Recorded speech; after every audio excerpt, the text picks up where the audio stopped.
Шығыс сынып оқушыларымыз. Біз демалыс кезінде жетім қонжық кітабын оқып шықтық. Оның авторы Қадірбек Сегізбайұлы. Досын сый, ертегінің тақырыбы досын сый.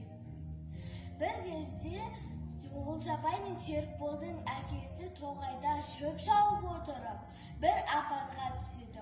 Ол апанда біздің кішкентай қонжығымыз отыр екен. Әкесі оның үстіне қарап, өзінің жұмысындағы үстінде киіп жүрген киімін сол қонжыққа орайды. Оны балалары әпкеліп, балаларына береді. Әке, сіз бұл қонжықты қайдан алдыңыз дейді.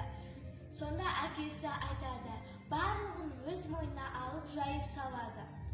Бір кезде Серікбол тамақ ішіп отырғанда Олжабай келіп, айтпақшы, Серікбол, қонжықтың атын не деп қоямыз дейді.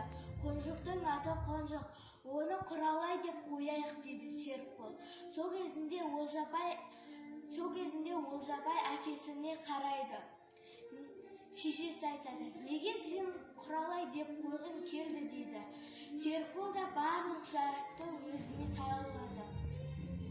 Сол кезінде әкесі оны құшақтай жөнеледі.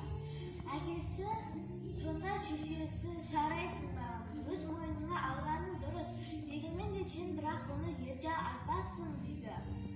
Сол кезінде Құралай болды. Оның достары көп болады екен. Серікболдың да, олардың достары қонжығына қызығады екен. Сөйтіп барлығы дос болып, ойнап, күліп, ата-анасын қызығушыларына көз алады екен.